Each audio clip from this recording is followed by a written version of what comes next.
Selamat pagi teman-teman, nama saya Regina Aloysia Arjono dengan NIM 2108-10029. Kali ini dan pada kesempatan ini saya ingin mempresentasikan tentang anime, sejarah dan perkembangannya. Sebelumnya teman-teman harus tahu bahwa anime untuk masuk ke Indonesia itu pun atau terbentuknya itu ada perjuangannya, ada perkembangannya hingga sampai saat ini anime bisa dinikmati oleh semua kalangan umur dan dari negara manapun termasuk Indonesia sendiri. Pertama-tama kita harus tahu apa itu anime. Jadi anime ini merupakan animasi khas Jepang yang biasanya dicirikan melalui gambar-gambar, warna yang warna-warni dan menampilkan tokoh-tokoh serta cerita-cerita dari berbagai macam lokasi dan ditunjukkan pada beragam jenis penonton. Oke, kita lanjut di sejarahnya. Yang pertama di tahun 1907 ada Katsudo Sashin yang merupakan anime pertama yang berdurasi 3 detik. Jadi anime ini mengisahkan tentang seorang anak laki-laki yang sedang menulis kanji lalu melepas topinya dan bersikap hormat. Namun sampai saat ini belum diketahui pencipta dari anime ini siapa. Lalu kita lanjut di tahun 1913. Di 1913 itu merupakan eksperimen pertama, yaitu film pendek yang berdurasi 5 menit karya Oten Shimokawa yang berjudul Imokawa Mukuzo Genkanban no Maki. Jadi anime ini bercerita tentang seorang samurai yang sedang mengetes pedangnya pada suatu target. Di tahun 1927 sampai 1945, kita mulai dari 1927 dulu ya. Di 1927 itu ada Kujira oleh Nobuo Ofuji yang merupakan anime bersuara pertama yang menggunakan iringan musik. Nah, pembuatan anime ini menjadi salah satu yang mengikuti Amerika. Maksudnya mengikuti Amerika di sini mengikuti pergerakannya dalam dunia animasi. Jadi Amerika itu memulai pergerakan duluan dengan menciptakan animasi dengan iringan suara. Jadi Nobuo Ofuji ini yang memulai duluan secara pertama kali di Jepang. Lalu di tahun 1930 ada Kuronyago oleh orang yang sama, yaitu Nobuo Ofuji yang menjadi anime pertama yang berbicara. Berbicara di sini menggunakan suara dari orang untuk mengisi karakter-karakter di dalam anime tersebut. Lalu di tahun 1932 ada Chikara to Onna no Yononaka oleh Kenzo Masaoka. Jadi anime yang satu ini merupakan anime pertama yang menggunakan optic track dan menggunakan anime yang tercatat sebelum meletusnya Perang Dunia Kedua.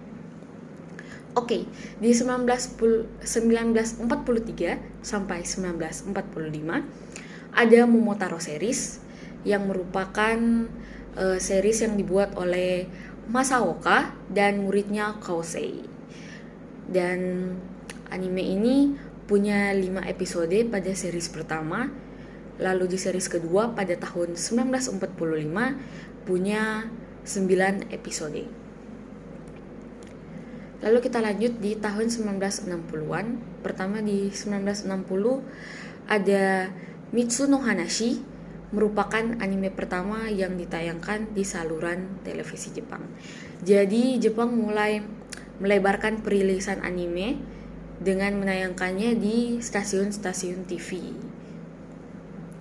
Dan di 1963 ada Tetsuwan Atom atau nama akrabnya Astro Boy, merupakan anime yang diangkat dari manga. Manga itu komik. Manga ini merupakan karya dari Tezuka Osamu.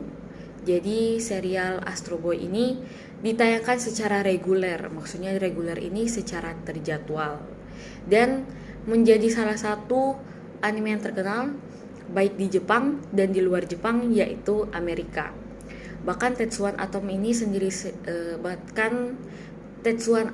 sendiri didorong Amerika untuk menayangkan animenya secara berwarna. karena pada era ini anime belum berwarna ya. Dan di tahun 1966 ada Maotsukai Seli yang merupakan anime genre baru. Genrenya di sini adalah genre shoujo. Genre shoujo ini adalah genre yang diperuntukkan bagi anak-anak perempuan.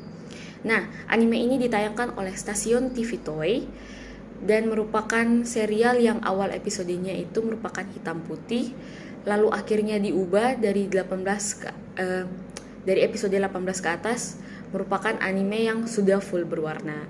Dan anime ini juga merupakan salah satu anime yang sukses. Di tahun 1970-an kita melihat ada di tahun 1973 ya, ada rilisnya Doraemon yang pertama kalinya oleh Nippon TV.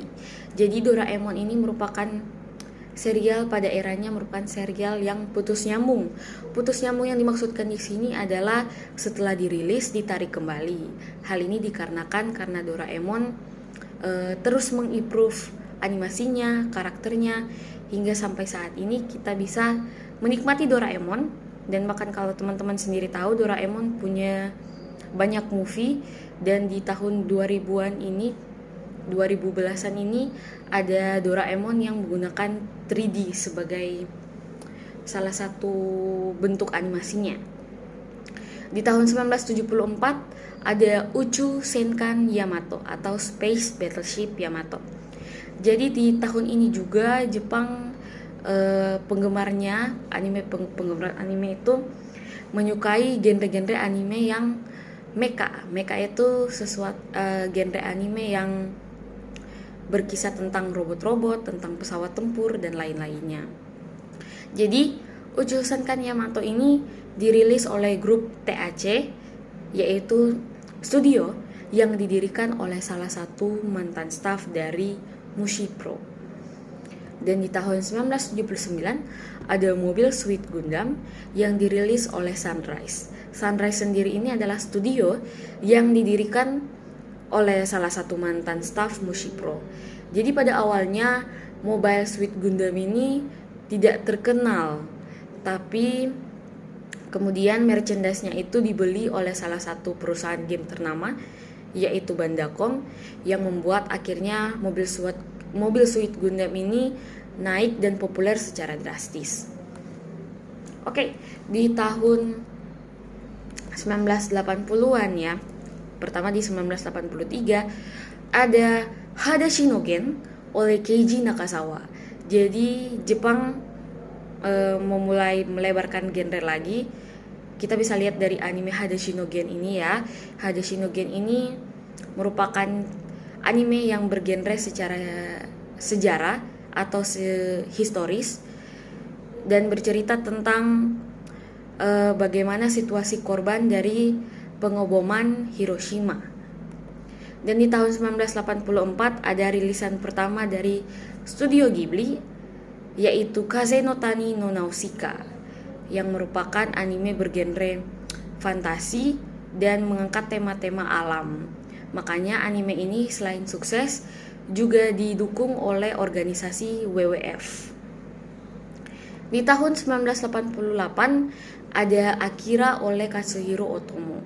Akira ini merupakan anime yang booming, tapi bukan booming di dalam lingkungan Jepang, melainkan booming di luar Jepang, yaitu di Amerika, dan menjadi salah satu anime yang merupakan terobosan bagi anime-anime yang akan datang selanjutnya. Di tahun yang sama juga, yaitu 1988, ada Hotaru no Haka oleh Studio Ghibli yang merupakan genre kedua setelah Hadashi no Gen yang mengangkat tema sejarah atau tema historis. Dan di 1989 ada rilisan ketiga lagi dari Studio Ghibli, yaitu Kiki's Delivery Service. Merupakan anime yang berkisah tentang fantasi dan menjadi salah satu anime yang sukses dari Studio Ghibli karena anime ini merupakan awal dari kerjasama Disney dan Studio Ghibli. Kita lanjut di tahun 90-an. Di tahun yang sama ada 2 anime yang muncul, yaitu Neon Genesis Evangelion karya Hideaki Anno dan Ghost in the Shell karya Masamune Shirow. Nah, Neon Genesis Evangelion ini merupakan salah satu anime yang dianggap sebagai anime yang provokatif. Provokatif di sini dimaksudkan karena anime ini menampilkan unsur dan simbol-simbol keagamaan. Kalau untuk Ghost in the Shell sendiri mendapatkan banyak kritik atas pendalaman filosofisnya yang berat dan visual dari animenya sendiri yang merupakan perpaduan dari teknik animasi sel dengan komputer. Bagaimana dengan sekarang? Kalau dari sekarang itu semakin banyak genre ya, mulai dari genre yang bermacam-macam, plot yang bermacam-macam, teknik penggambaran, visual, dan karakter, serta lain-lainnya. Kalau sekarang itu ada beberapa genre, yaitu pertama aksi. Jadi aksi ini merupakan genre yang mengutamakan pertarungan, perang, persaingan, bela diri, dan senjata. Salah satu contoh animenya itu adalah One Piece. Yang kedua ada mecha, adalah genre yang berpusat pada mesin, mekanik seperti pesawat atau robot. Dan salah satu contohnya ada Mobile Suit Gundam. Yang ketiga ada anime yang bergenre sejarah atau secara historis. Genre ini memasukkan budaya, unsur, atau cerita dari suatu daerah. Contohnya yang sukses dari genre sejarah ini adalah Rurouni Kenshin. Yang keempat ada genre romance atau romansa, merupakan genre yang berkisah tentang rasa suka, rasa cinta, perjuangan, atau pasangan. Contohnya ada Kaichou wa Maid-sama. Dan yang kelima ada genre psikologis. Genre psikologis ini merupakan genre yang kisahnya kelam dan rumit. Genre psikologis ini termasuk genre yang disarankan untuk orang dewasa. Contoh anime ini adalah Death Note. Yang keenam ada genre sport atau olahraga, merupakan genre yang berkisah tentang kerjasama, tim, perjuangan. Perjuangan biasanya di sini bagaimana cara mereka supaya bisa mendapatkan juara dari suatu perlombaan, atau biasanya ada strategi dan teknik olahraga. Contohnya yang terkenal di genre ini adalah Haikyuu. Dan di ketujuh kita ada genre musik. Musik ini merupakan genre yang bercerita tentang tentu saja musik, band, lagu, dan alat musik, permainan alat musik.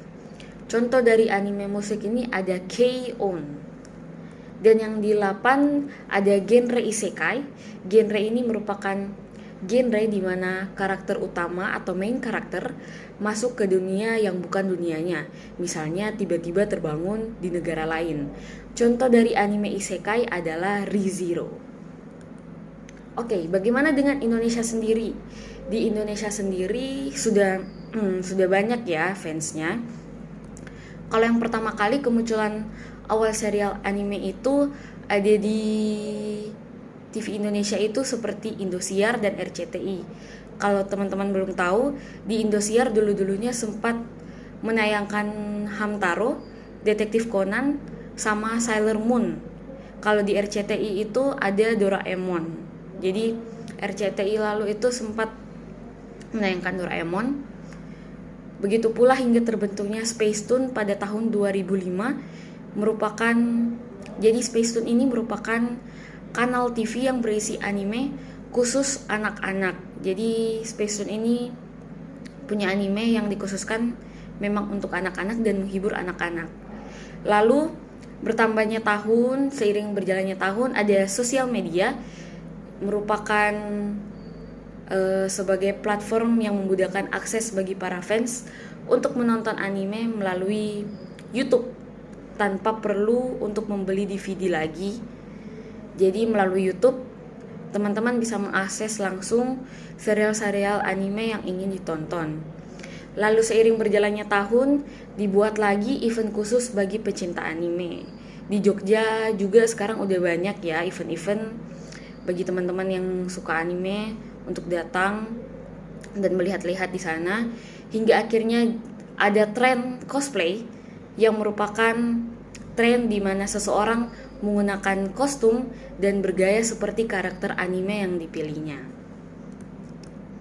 Oke, sekian itu saja presentasi saya. Sekian dan terima kasih.